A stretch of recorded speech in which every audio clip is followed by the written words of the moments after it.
Shalom, salam sejahtera bagi kita semua. Assalamualaikum warahmatullahi wabarakatuh. Om Swastiastu, Namo Buddhaya, salam kebajikan. Ada pepatah berkata, tidak dikenal maka tidak disayang. Maka dari itu, perkenalkan saya Jeremia Nathanael Pak Endong dengan NIM saya 220711011006 dengan dosen pengampu yaitu Ibu Dr. Jenny Imbang M. Hum dan Ibu Vence Watak SPD MPD. Saat ini saya akan menjelaskan sedikit dari sejarah, kedudukan, dan fungsi bahasa Indonesia. Ya, pada saat ini pertama sejarah bahasa Indonesia.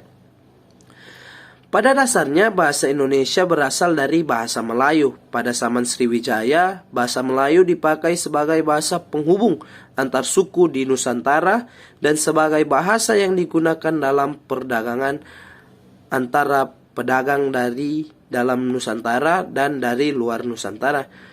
Pada saat itu, bahasa Melayu telah berfungsi sebagai bahasa kebudayaan, yaitu bahasa buku-buku yang bersia, aturan-aturan hidup, dan sastra.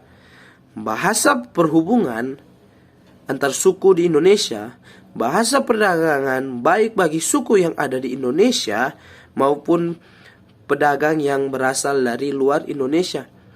Bahasa Melayu menyebar ke pelosok-pelosok Nusantara bersamaan dengan menyebarnya agama Islam di wilayah Nusantara, serta makin berkembang dan bertambah kokoh keberadaannya karena bahasa Melayu mudah diterima oleh masyarakat Nusantara sebagai bahasa perhubungan antar pulau, antar suku, antar pedagang, antar bangsa, dan antar kerajaan. Perkembangan bahasa Melayu di wilayah Nusantara mempengaruhi dan mendorong tumbuhnya rasa persaudaraan dan rasa persatuan bangsa Indonesia. Oleh karena itu, para pemuda Indonesia yang tergabung dalam perkumpulan pergerakan secara sadar mengangkat bahasa Melayu menjadi bahasa Indonesia, menjadi bahasa persatuan untuk seluruh bangsa Indonesia. Bahasa Indonesia lahir pada tanggal 28 Oktober 1928. Pada saat itu para pemuda dari berbagai pelosok Nusantara berkumpul dalam kerapatan pemuda dan berikrar. 1. Bertumpah darah yang satu tanah Indonesia.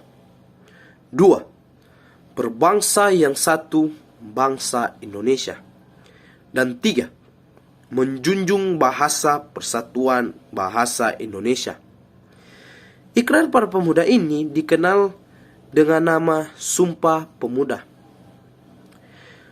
Unsur yang ketiga dari Sumpah Pemuda merupakan pernyataan tekad bahwa bahasa Indonesia merupakan bahasa persatuan bangsa Indonesia. Pada tahun 1928, itulah bahasa Indonesia dikukuhkan kedudukannya sebagai bahasa nasional. Kedudukan bahasa Indonesia. Bahasa Indonesia dinyatakan kedudukannya sebagai bahasa negara pada tanggal 18 Agustus 1945 karena pada saat itu Undang-Undang Dasar 1945 disahkan sebagai Undang-Undang Dasar Negara Republik Indonesia. Dalam Undang-Undang Dasar 1945 disebutkan bahwa bahasa negara ialah bahasa Indonesia yang tercantum dalam bab 15 pasal 36. Bahasa Indonesia kedudukan sebagai bahasa nasional dan bahasa resmi negara.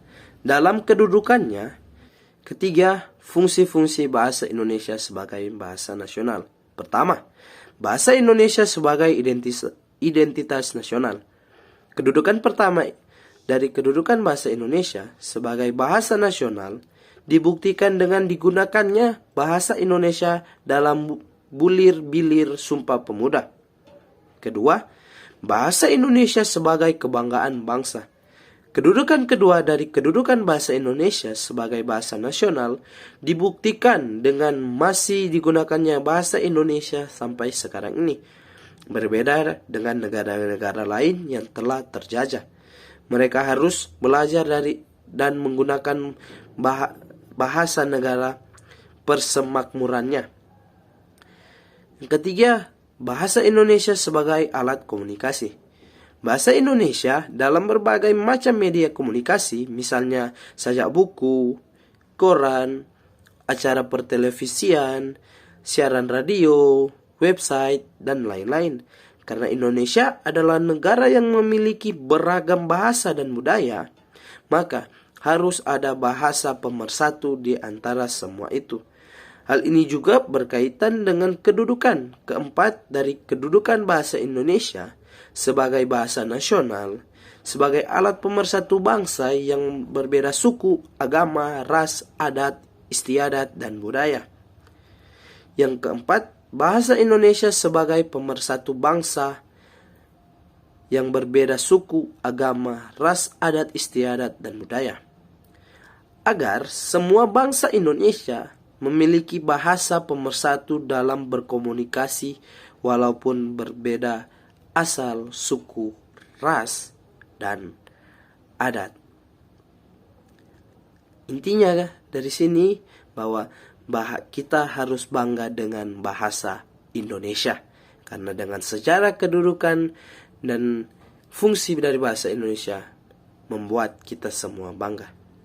Sekian penjelasan dari saya.